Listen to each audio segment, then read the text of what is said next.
आज की कहानी है एक वेश्या और एक संत। ऐसा हुआ, अमेरिका जाने और विश्व प्रसिद्ध व्यक्ति बनने से पहले विवेकानंद जयपुर महाराजा के महल में रुके थे। महाराजा विवेकानंद और रामकृष्ण के प्रेमी थे।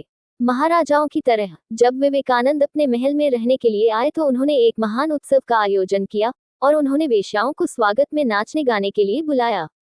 महाराजाओं की तरह उनके अपने दिमाग होते हैं। वह बिल्कुल भूल गया कि वेश्याओं के गायन और वेश्याओं के नृत्य से सन्यासी का स्वागत करना शोभा नहीं देता। लेकिन उसे और कुछ नहीं पता चल सका। वह हमेशा से जानता था कि जब आपको किसी का स्वागत करना हो तो शराब पीना, नाचना तो होता ही है। और विवेकानंद अभी भी अपरिपक्व थे, वह अभी तक पूर्ण सन्यासी नहीं थे। यदि वह पूर्ण सन्यासी होता तो उदासीनता होती, कोई समस्या नहीं, लेकिन वह अभी भी उदासीन नहीं था। वह पतंजलि में भी इतनी गहराई तक नहीं गया है। वह एक युवा व्यक्ति था और बहुत ही दमनकारी व्यक्ति था जो अपने लिंग और हर चीज को दबा रहा था। जब उसने वेश्याओं को देखा तो उसने अपना कमरा बंद कर लिया और उससे बाहर नहीं आया। महाराजा आए और उन्होंने उनसे क्षमा मांगी। उन्होंने कहा, हमें नहीं पता, हमें कभी कोई सन्यासी नहीं मिला, हमें हमेशा राजा मिलते हैं, इसलिए हम तरीके जानते हैं। तो हमें खेद है, लेकिन अब ये बहुत अधिक अपमानजनक होगा, क्योंकि ये देश की सबसे बड़ी वेश्या है और बहुत महंगी है, और हमने भुगतान कर दिया है, और उसे यह कहना कि वो हट जाए और चली जाए, उसका अपमान होगा, और यदि आप नहीं आएंगे तो उसे बहुत दुख होगा। तो बाहर आओ। लेकिन विवेकानंद बाहर आने से डरते थे, इसीलिए मैं कहता हूँ कि वह अभी भी अपरिपक्व था, अभी भी एक अनुभवी सन्यासी नहीं था, अभी भी उदासीनता नहीं है। एक निंदा, एक वेश्या। वह बहुत क्रोधित हुआ और उसने कहा, नहीं। तब वेश्या ने उसके बिना गाना शुरू कर दिया और उसने एक संत का गीत गाया। गाना बेहद खूबसूरत है। गाना कहता है कि मुझे पता है कि मैं तुम्हारे लायक नहीं हूँ, लेकिन तुम थोड़ा और दयालु हो सकते थे। मैं सड़क की मिट्टी हूँ, मुझे पता है कि, लेकिन तुम्हें मेरे प्रति इतना विरोधी होने की जरूरत नहीं है। मैं कोई नहीं हूँ अज्ञानी, पापी, लेकिन आप तो संत हैं, मुझसे क्यों डरते हैं? ऐसा कहा जाता है कि विवेकानंद ने अपने कमरे से सुना था।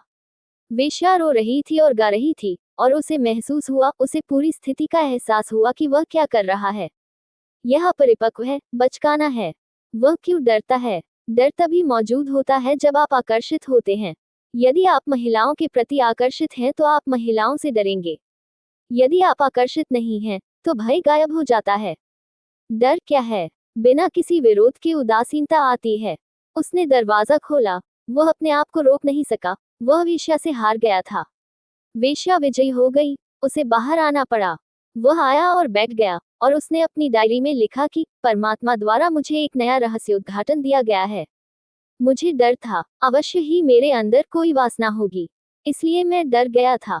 परंतु उस स्त्री ने मुझे पूरी तरह परास्त कर दिया और ऐसी पवित्र आत्मा मैंने कभी नहीं देखी। आंसू इतने मासूम थे और गायन और नृत्य इतना पवित्र था कि मैं चूक जाता। और उसके पास बैठकर पहली बार मुझे पता चला कि सवाल यह नहीं है कि बाहर कौन है, यह एक प्रश्न है कि क्या है। उस रात उन्होंने अपनी डायरी में लिखा कि अब मैं उस महिला के साथ बिस्तर पर भी सो सकता हूँ और कोई डर नहीं होगा। वह पार हो गया। उस वेश्या ने उसे आगे बढ़ने में मदद की।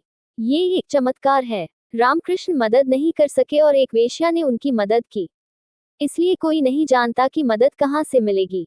कोई नहीं जानता कि क्या बुरा है और क्या अच्छा है। कौन निर्णय ले सकता है? मन नपुंसक और असहाय है।